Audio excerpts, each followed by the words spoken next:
Okay, so those are the practicalities.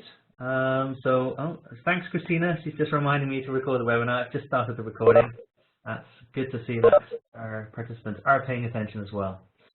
Now, let me quickly introduce you to Tulia. Now, Tulia is a very valued colleague of us here at European SchoolNet. She's involved in quite a number of European SchoolNet activities. She is, by profession, a maths and science teacher in a lower secondary school near Verona in Italy. She is involved in the Scientix project. She is a Scientix ambassador, so she's very involved in all our STEM activities. But Tulia also works quite extensively in the field of computing, and in particular, she collaborates with the School of Robotics in Genoa, where she trains students, but also teachers. So she's not only a teacher, a classroom teacher, but also a teacher trainer. So she's perfectly suited to guide us through this very interesting topic and to answer any of your questions. Now, I just learned from Tulia herself that her original education is in forestry. So she has some very practical experience of working in forests. I'm not sure if she'll be able to bring that into her presentation today, but who knows? And maybe finally, also very interesting to hear, especially if you are based in Italy, that Tulia will be presenting, I believe it's tomorrow, Tulia, I think? At the TED conference. Sorry? Day after tomorrow. Day after tomorrow, on Saturday. On Saturday. Yes. At a TED conference, and well, I hope everybody knows the TED conferences, where very inspiring speakers are invited to. And that presentation will also be recorded, and who knows, we might be using that at some stage in the future. So, I hope that gives the right kind of introduction for you, Tulia. Please do feel free to add or correct me on anything I've just mentioned. Okay. And I'll pass over to you. Okay, thank you. And you were too polite. So I think that people now are expecting a lot from me. Okay, so forgive my English. I am trying to do my best. Working inside the project with the European SchoolNet, I'm trying to improve also that. Maybe next time it will be also better. As Ben said, I'm a math and science teacher in a junior secondary school in Verona. I work with the School of Robotics, and I also have courses at Università Cattolica in Brescia, Milan, training teachers for students with special needs in the use of new technologies for teaching. I discovered educational robotics and computing late in my career. It was about 15 years ago, but I found them very useful to include all people in the class. First of all, why we are speaking about the use of computer. Okay, Ben, we start without being able to turn the slides. Let's see. No, it doesn't move. Hold on, Tulia. I'll quickly change the presentation. So. Okay. Okay, now it works. Thank you. And I'll pass you on. Okay, that's great. There we go. So why we are speaking about computing? You know that maybe it's something that it's already clear that there is a lack of STEM jobs, not STEM jobs, so STEM professionals, and many industries, many companies, many places are empty. So we needed to train students to be able to join these jobs. There is a report from last year eSkills Week, in which you can see the trend also with the ICT professional demand in Europe and the gap about filling these places, these working places. Also, many things are done about improving the use of ICT, digital literacy, digital competencies, coding, programming, all the stuff related with the new environment. I heard that in 5 years, maybe, we will speaking about Internet of Things, not only about the use of computers or programming. So we need to train students to be able to join the opportunity they will have in the future. Of course, we are not able to teach them things that we don't know how they will be. We don't even imagine which kind of job they will find. We need to give them some competencies to be able to work with all the challenges they work with. Okay, the presentation sometimes is nice because you have to turn your neck, but it's nice so you are not standing too more. I see that it's 90 degrees on the left. Let's see if I'm able to. Okay, now it's perfect. Please write in the chat if you find some difficulties in seeing properly all the slides. Coding is a word that you hear a lot in these days, also because now we are running this webinar during the Robotics Week, related with robotics. A few weeks ago, we had the European Coding Week, and at the beginning of December, there will be another week related with the 1 hour of code. My students told me that they are surprised that a lot of celebrations, a lot of fear about coding, but this is the proper way to start.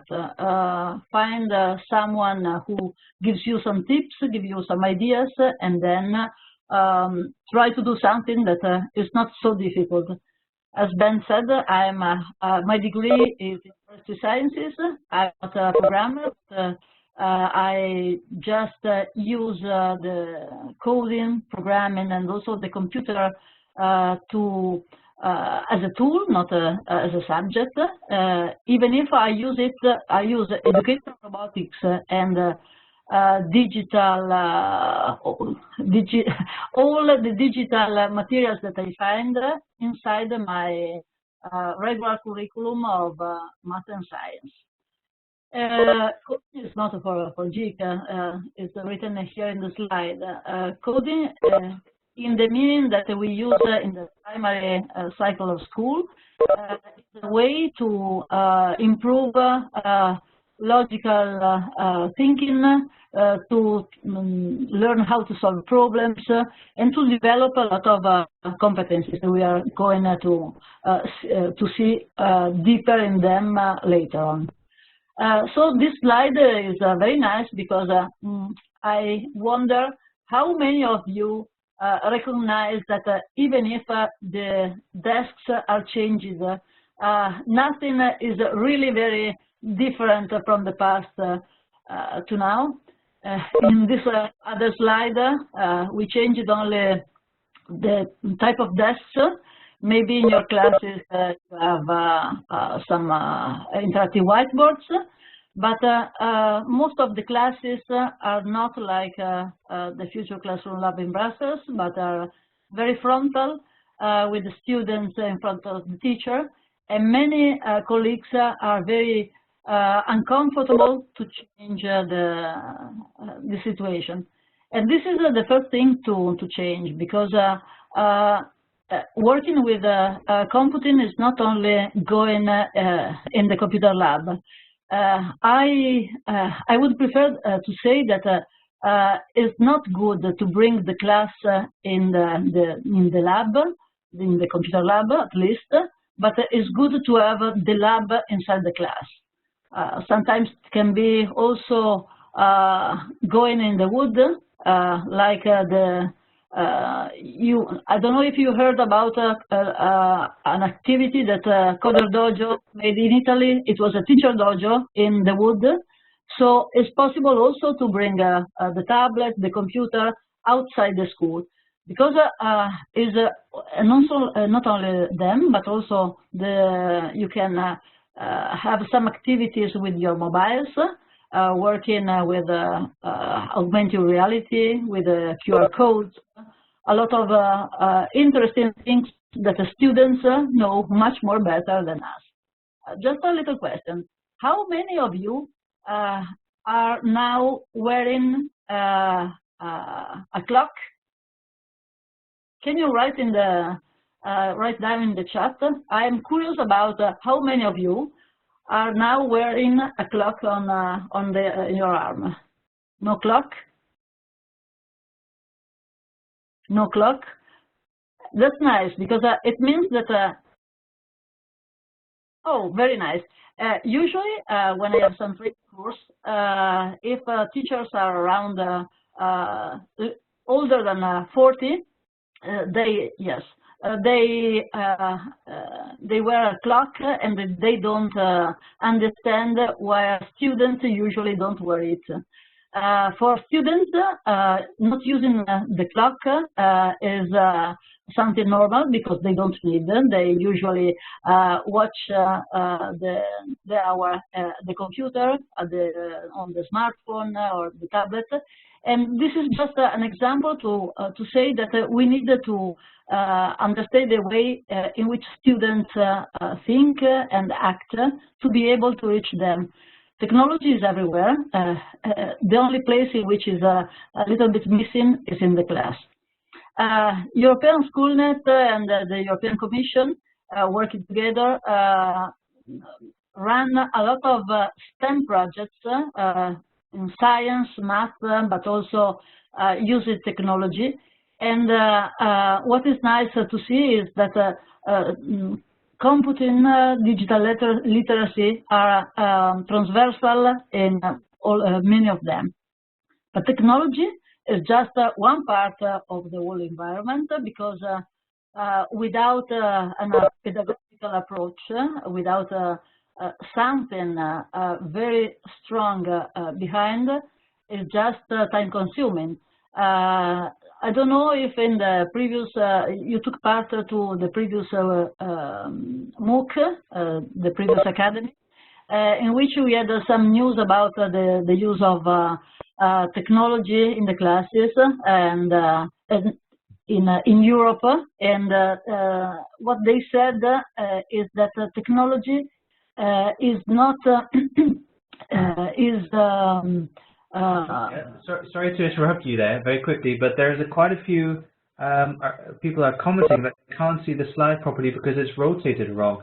It's weird, because for me it looks fine. I'm not sure what it looks like for you. For me too. Can you just try one thing? At the bottom of your screen, do you see this way? How do you see? Yeah, no, now it's wrong for me, so I assume it might also be wrong for other people. Could you just turn it back to the way it was? And then at the bottom left, you should see a button called View. And there should be an opportunity here that says Sync Display with Presenter. So this is also for everybody else. If you go to the bottom left, you should see... Okay. Now it's okay. Okay, a lot of people say, okay, I did it, it works. Okay, okay. Great. Perfect. Sorry. Okay, excellent. Okay. But nothing very important till now, just an overview. So we are speaking about the importance of using a pedagogical approach all the times that we put technology in our teaching. We have to consider the technological aspect, the cognitive aspect, also the ethical one, because when we speak about robots, educational robotics, or when we speak about the use of technology, we must be aware that all the experience that our students have is in gaming, and usually they are fighting games, or they know drones instead of robots that we use in the class. So it's very important. But technology, on the other side, is very important to include everyone in the class.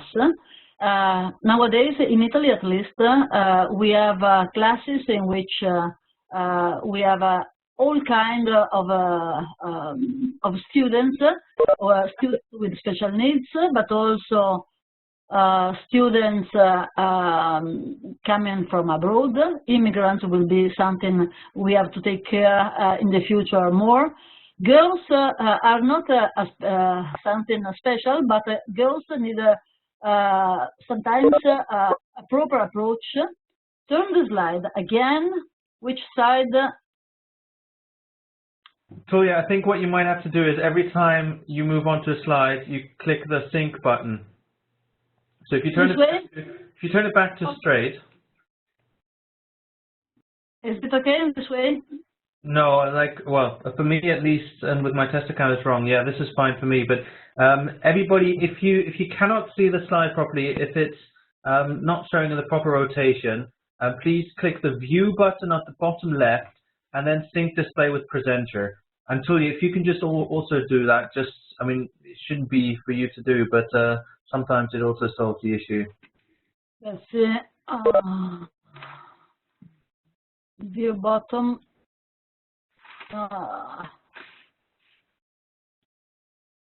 Now it's okay, everybody said. So, yeah, apologies for this, everybody. I think we might have to do this for every slide. I'm not sure why it's happening because it's showing up fine on my test account as well as my own account. Okay. Okay, sorry about that. Okay. We'll continue now. We won't interrupt you anymore. Just continue, and hopefully people will figure out how to solve it. Okay. Each time, please tell me, and I will rotate. So, many students, a lot of needs, technology and computing help us in reaching all of them. Of course, here is the example of Future Classroom Lab, but this is something very important to take care. We have to rethink the spaces in the class. When we use a constructivist approach, for instance, we need to make students working together, making groups, or having a place in which create, exchange, develop. This is very important because working with the competent or working with educational robotics is a very social activity. This way, again, is a social activity in which students reach their knowledge all together. Each of them adds something, and teacher is just a coach that helps them to find the proper solution. There are many ways in which using technology in the class, in many approaches. One of them is the flipped classroom. Maybe this is stated, but it's upside down by its own. The flipped classroom is an approach very useful to allow people to use their own time. So slow students can have more time to go through videos or through materials at home, and then at school it's possible to work on brainstorming or on some kind of activity, kind of homeworks. Not only the flipped classroom as approach, there is also open classroom. I don't know if the English word is really open. It's a kind of class in which you can move the desks in according to the activity that you are running. Okay, I understood that each time that I turned the slide, I needed to rotate. I flipped the classroom, I flipped the slides, so you need just to move your neck, and it will be nice. Flip the slides. It's something strange, Benjamin. Some participants... Sorry, rather than flip the slide, because now I think, well, at least on my test account it looks wrong. Now that you've changed it, looks right. I think it's more important that people sync with their display with the presenter. So the bottom left button, view, and then sync display with presenter, and then they should see exactly what you see. Which means that they should see the slide in the correct rotation. So I think now it's fine. So don't you actually turn the slide. I don't think that helps. Okay, because it's strange that not all the people see I'm not sure. It's the first time I've seen this happen. We've never had this problem before. Okay, as I told you, in Italy is something positive. When things are flipped, other things go well. So let's say that something will be nice. So here I put also class 2.0, even if it's an old concept. Now we are speaking about 3.0 and even 4.0, but this is the name that they have in Italy, at least. Many things are changing all around Europe.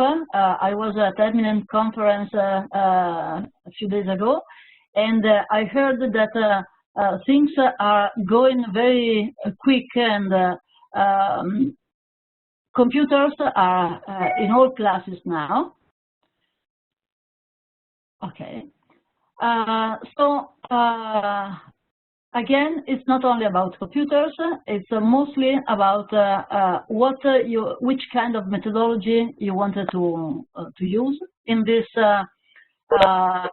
draw made from one of my students, the one in the middle is me, and it represents the activity I have in the whole curriculum, working from the kindergarten to the secondary school.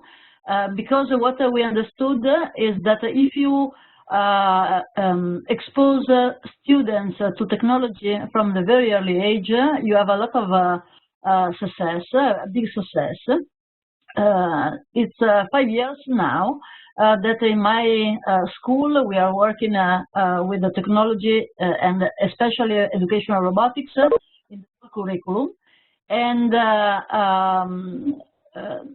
the first students that we approached are now in the 4th grade of the primary school, and we can see that they don't have problems about working with mathematics, with the mathematical problems. They are very happy to solve problems, to build their own games, working with Scratch, for instance. Of course, it's not only about our school. Educational robotics is very common all around Europe now. In Italy now, we have the opportunity from the Ministry of Education to have some funds for learning environments, and many schools are thinking about introducing robots in their schools together with learning environments. Robots are very useful because I like them very much because they are learning mediator, and even if just using Scratch programming, for instance, can make students understanding about some tips about coding. When you can join some hardware, you can allow students to see the effect of their actions. Moreover, it's very nice because there is a new concept of a mistake. A mistake is not a bad evaluation, a bad mark, but it's just a point to do better. So working with educational robotics, not only inside STEM subjects, but also speaking about ethics or about philosophy, about language, you can see a different results. I see that here that someone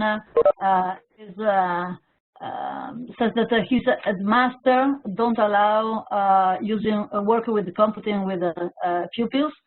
I heard something even stronger. In Israel is one of the countries that has the best technology and the best preparation in STEM. Anyway, there are some schools in which computers are not used, like not only in Israel but also in other countries, because there is a kind of approach in which technology is not such cool like in other places. But educational robotics, computing, and coding can bring really great effects in the classes.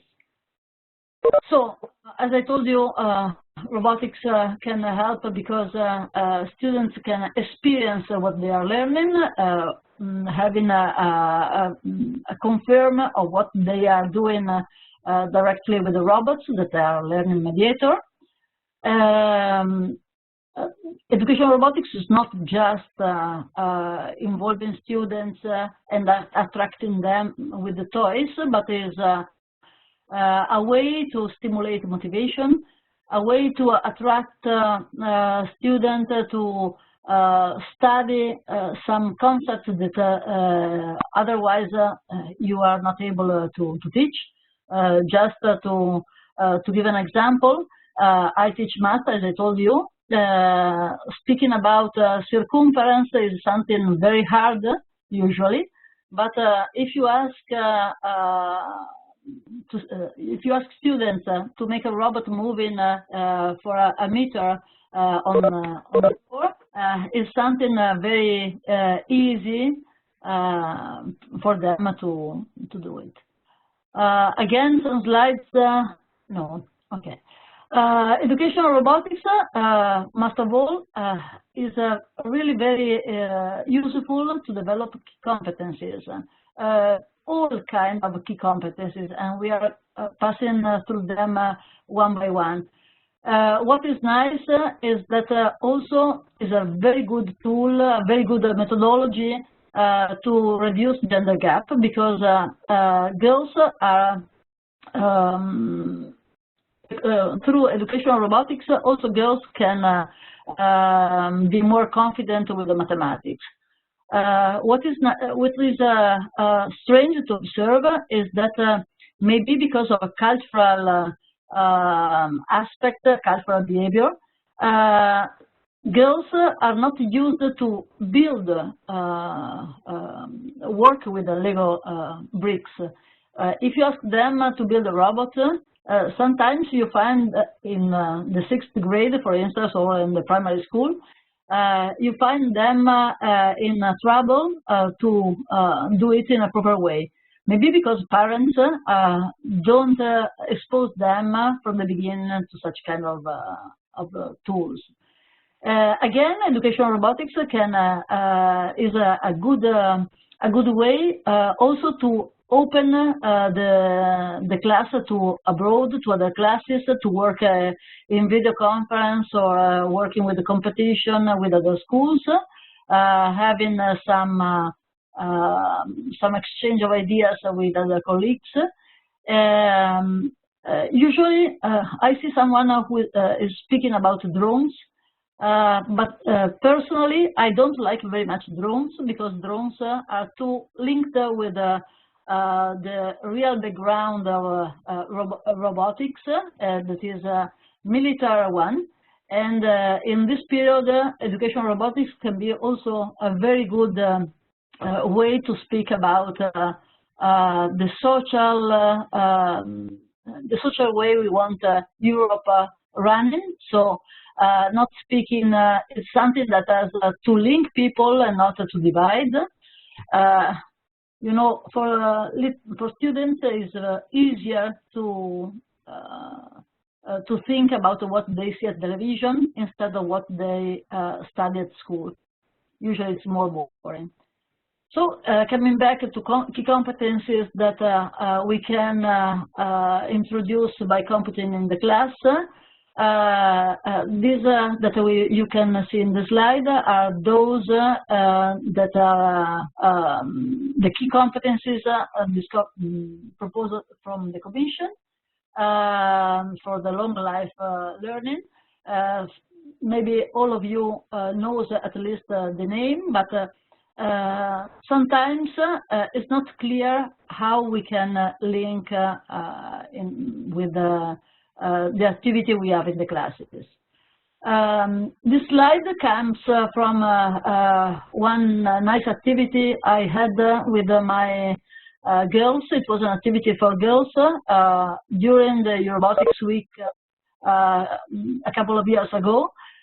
We had 50 girls from Italy working with 200 girls from Belgium through web conference, working on a common mission with robots. And I made them fill in the questionnaire. And if you look through the results, what they liked the most was programming. And for some of them, at least those in the 6th grade, it was the first time they did. What they like second is the social and civic competencies, the teamwork, the fact that also shy students, shy girls, or those with some difficulties working in the team can give their own contribute. Most of all, they also said that all of them could express themselves freely. I can say also that what was nice was that the conference was in English, and you know that Italians are not very fluent in English. The girls involved in this activity were from the 6th to the 8th grade, so it means from 11 to 14. And I kept this slide also to show my colleagues that it's not a waste of time. Sometimes it's very difficult to bring innovation in the class because many people, those that don't really know how to work with computers, think that is something not linked with the real world, but it's not true. Here we have some examples. The first picture on the left side, the left corner, is from the experience that I have just mentioned. On the right, there is a tutorial from 1 hour of code. In the right corner, there is you can see We Do. Lego We Do is another kind of hardware that you can use with the younger students. And on the left, there is a way in which I use robots to teach physics. Is completely different. Is flipped from the usual behavior that we have in the class, because working in such way, we have to work with to develop competencies. So in the picture, you see that I asked them to program a robot moving on a slope. And because of the slope, the robot wasn't able to reach the top, and they had to discover in which way they could make the robots moving. They put just some weight on it, and they discovered the motion law that was behind. This is very effective because they construct, in this way, they can construct their competencies. Here in this slide, you can see the last publication from European Schoolnet. I discovered it last week. And if you have the chance, you can also download from the website. There are a lot of things very useful that you can also bring to your headmaster or to your colleagues, because it gives a whole idea of how useful is working with the computing in the class. I don't know, I didn't see from which part of Europe you are from here. But what I see in Italy, at least, a little bit, it's a little bit a confusion, the word programming and the word coding. In Italian, coding is something more linked to geek people, is something linked to using code. But if you wanted to make all the people agreeing with you that is something very normal, it's enough to show some examples from biology. DNA is about a way of using code, or you can speak about Italian language, mother tongue language, and the use of affirmative and negative questions. Programming is more linked also to the critical thinking that you have when you want to use with robots. But in this book, you can have the exact definition of both the words. Again, some a slide from the book with some interesting thing about the integration of the computing inside the curriculum. Because of what we are speaking now here, we are using the computing in the primary cycle is more linked to give a tool to understand better all the subjects. It's not really linked to like in the secondary school to subjects. So again, coming back to mother tongue, when students work together, they need to express their own ideas. They need to share ideas. To also, usually, all the activity work through storytelling. It's not only about the storytelling that the teacher introduces in the class, but it's also about students who need to express what they are doing. Again, it's very normal using foreign languages, because when you are working with the computers, also with the programming, English, at least, is very common. In this activity that you see, we are using robots to give a vocabulary to students to be able to join some web conferences. Here, in fact, you see how we work with the web conference. It's very easy because we just use Skype in the class. Mathematical competencies is easier to understand because, of course, robots and the computers are very linked with the STEM subjects. Again, here is an example of the use of the floor.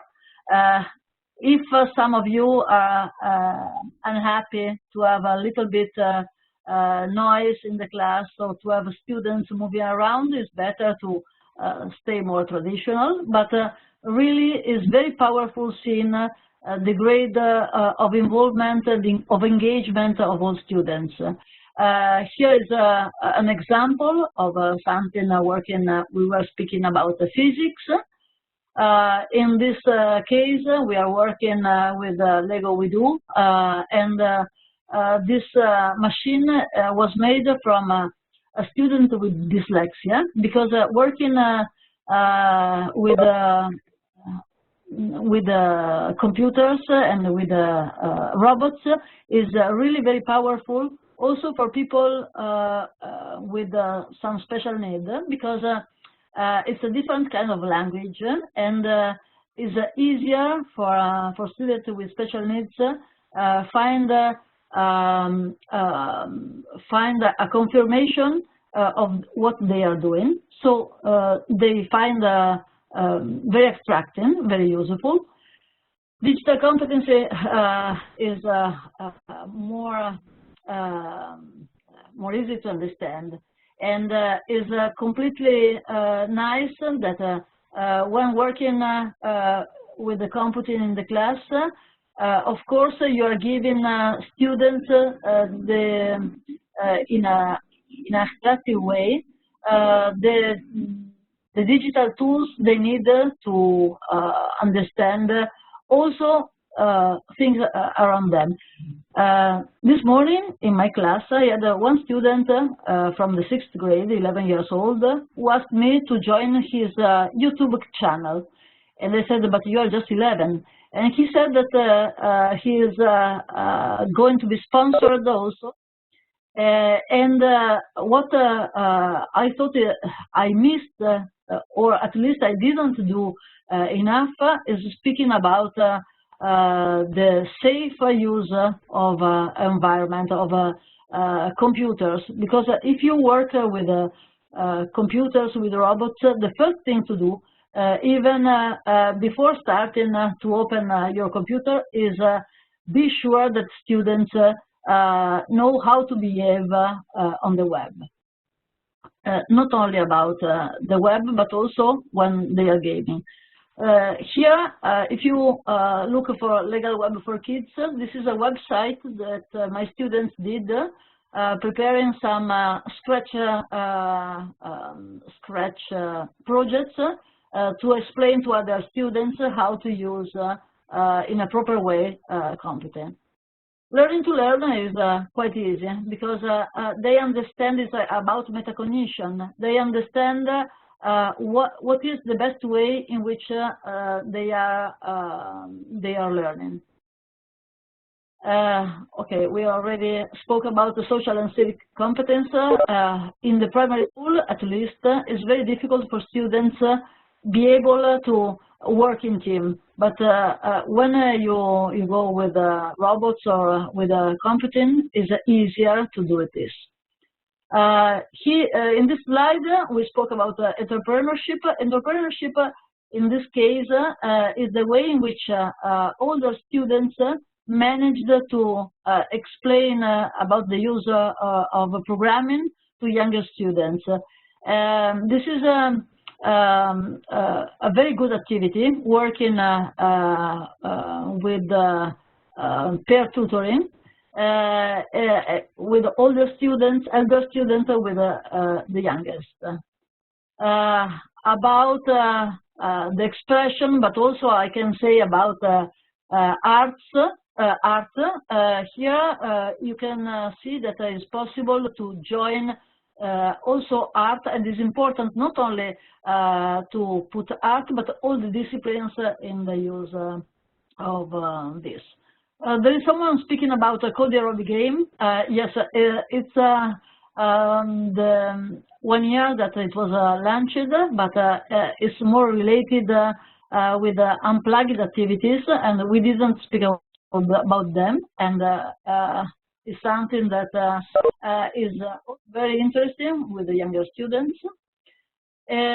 So just to wrap up, I can see that what I saw here is a balanced approach to computing and digital literacy will equip all students with the basic of using computers and the digital literacy skills that they will serve them throughout their working lives and introduce them to computing and the opportunities that the subject offers. This is not mine. Of course, I took it, but I think that it can summarize most of the things that we spoke about. So if there are some questions.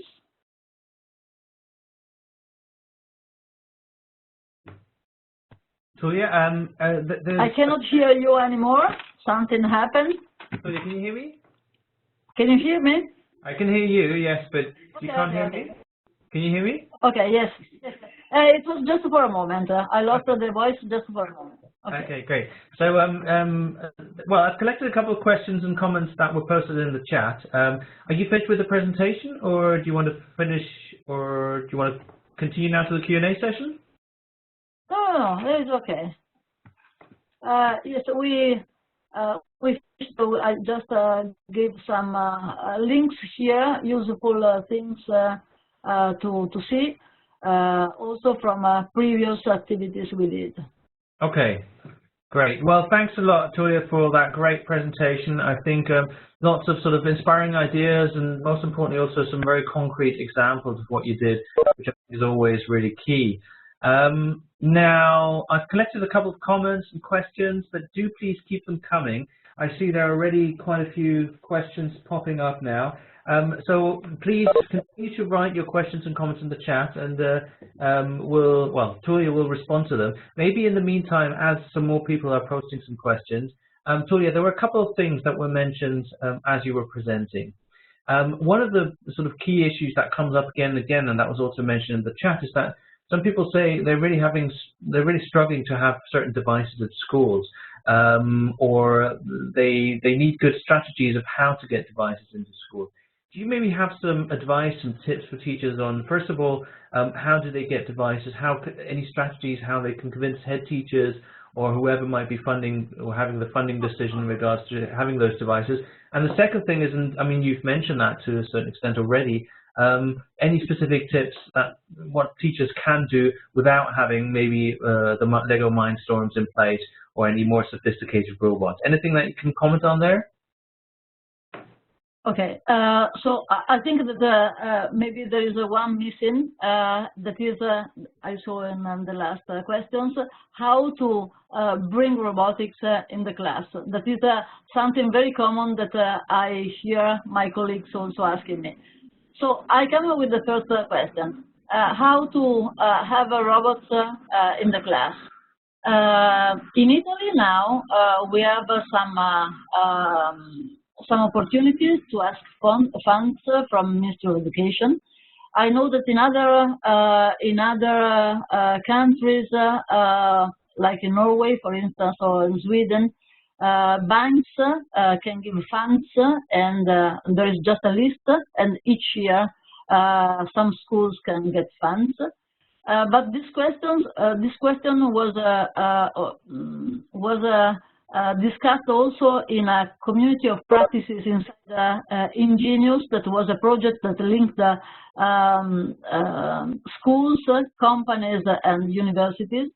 And the ideas from all over Europe is that you can start asking also the municipality or just little projects, little things for one robot. Start with the little things, and then improve your machines.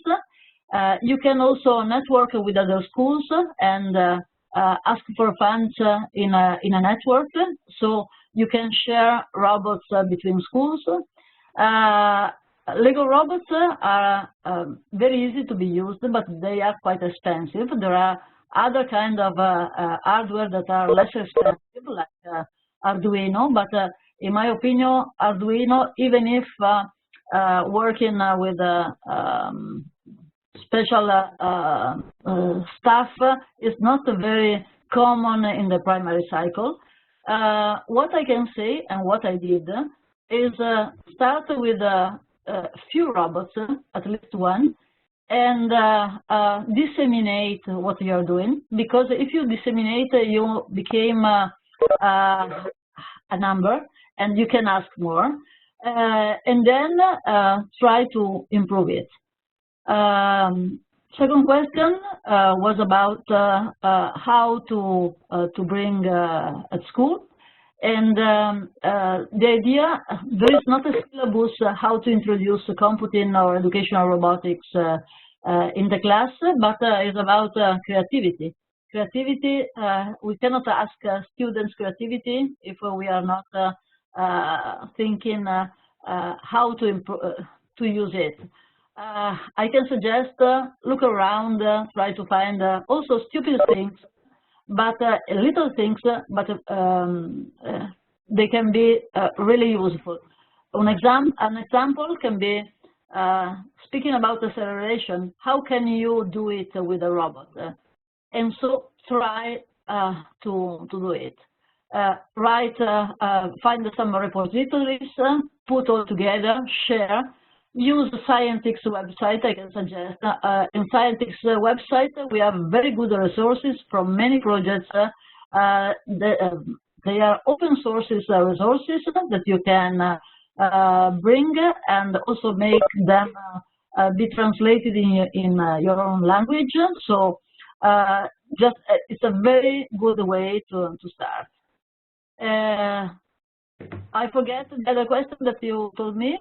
Yeah, no. I think you've covered sort of key ground there. Let me go on to another question that was more recently posted in this chat, which I thought was quite interesting. What would you say are the biggest constraints or challenges when working with robots? I mean, you've mentioned some sort of ethical questions that need to be addressed. Are there any other specific sort of practicalities that you found a bit challenging to deal with? Okay, ethics is, I just spent a few minutes about ethics, but ethics is very important, and also is the way in which you can link the use of educational robotics also with humanistic subjects. Because speaking about programming is not only about the STEM subject. I think that the STEM, not I think, but I understood that STEM is in life and society. So if STEM is in life and society, and this is what can make people being more near, building their own knowledge, it's also a way to, how can I say, to break boundaries, to make people being more near. So roboethics, ethics about competence is very important. The social skills are really very impressive, because when working with robots, you don't have bad students and good students. You have students that are engaged or not, and you have to find a way in which include them. But it's completely different. Also, the inclusion in the class changes is really very good. Thanks. That's a good key point, actually, Julia, because there was another question or comment on this. What about special needs students? I mean, there was a specific comment about autistic students. Do you have any experience in this area? Yes, I have. Of course, there is a lot of literature. There is a very nice robot, quite expensive, that is Now robot. I saw impressive things using Now, because Now is the humanoid robot.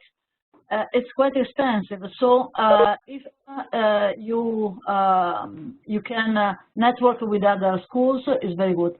Another one is very nice, very new, Dash and Dot, and is another tool that you can interact with autistic students.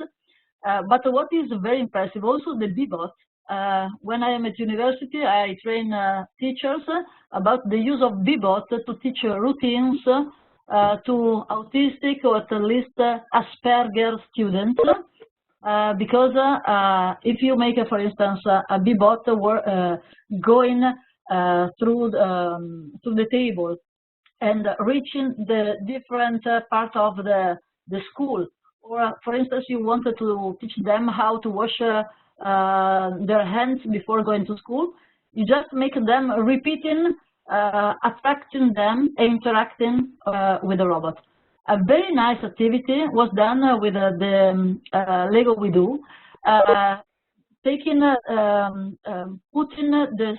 the tilt sensor inside a magician stick.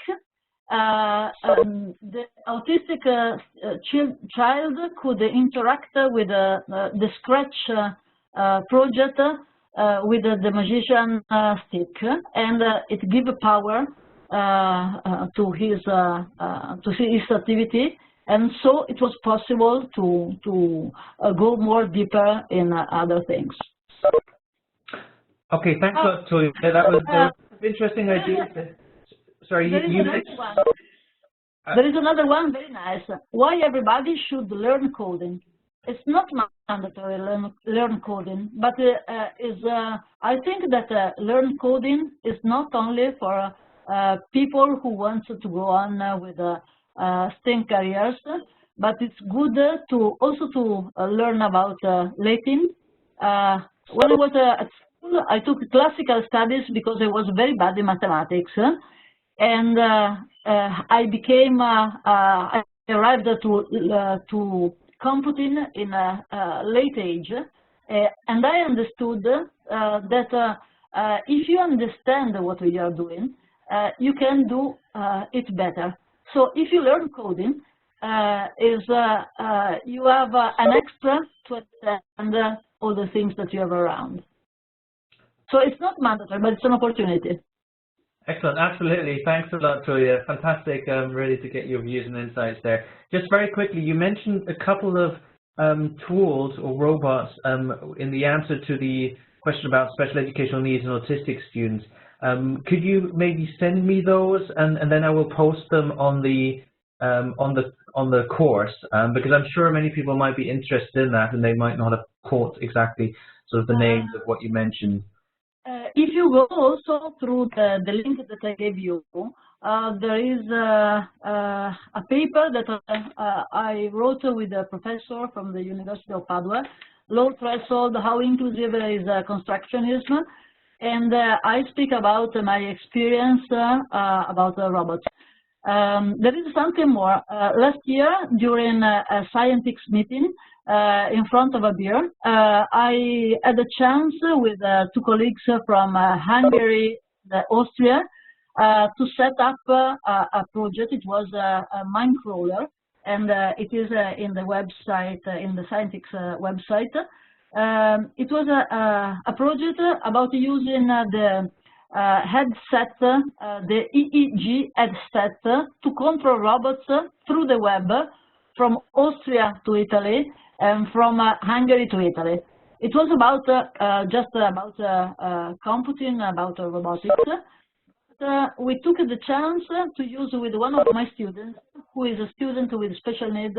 He's not able to speak, and he uses augmentative communication, CAA.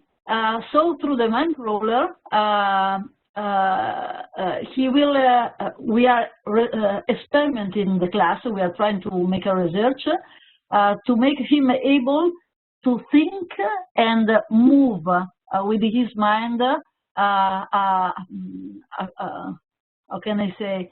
And to use the community, the augmentative communication, just thinking and not moving any part of the body. So it is also a way of make students become researchers instead of just being in the class. It's about really gaining competencies. Okay, fantastic, Julia. Yeah, there I think many people very interested in everything you mentioned. So just for everybody to be sure, we'll post all the links that we have. We'll post the slides here so you can research all of this further. And yeah, I think, well, we've reached now 7 o'clock, so we said we wouldn't last longer than 60 minutes. I think, well, excellent presentation there, Julia, really interesting, lots of valuable stuff. And I must say also, a very interesting chat happening there, lots of input, lots of great ideas shared by participants. So thanks a lot to everybody who contributed there. Julia, is there anything that you'd maybe want to say sort of as a last word before we sort of come to an end? I can say that it's very fun working in such a way. I think that I'm learning a lot of things also from my students. And what is great that working this way, you have the chance to network with many colleagues from everywhere. And if I give you some of the things that I did, and you share your things, we don't have just two things, but we have more than three. So, all the people who are working with educational robots. Excellent. I think that's a nice closing word, and it's very much in the spirit of what we're trying to do at European Schoolnet and on the Academy.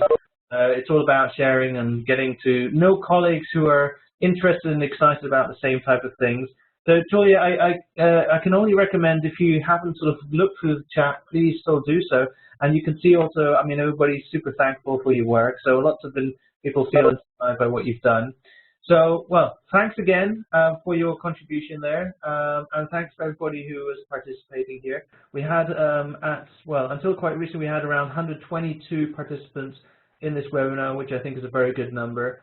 And yeah, so I think I wish everybody now a good evening. Thanks for all the work. And Julia will stay in contact, I hope, and good luck for your upcoming TED presentation. I'm sure it will be a great success. Thank you very much. Cross the fingers. Yeah. Bye-bye, and thank you to everybody. Okay, I will let you upload whatever you want in the presentation that I actually did. And about the TED, if it will be nice and I will have a test, I will give you the link of the presentation. Okay, excellent. Okay? That sounds good. Excellent. And thanks again for your contribution. To you all. Thank you very much. Okay. Bye-bye. Good night. All the best. Bye-bye.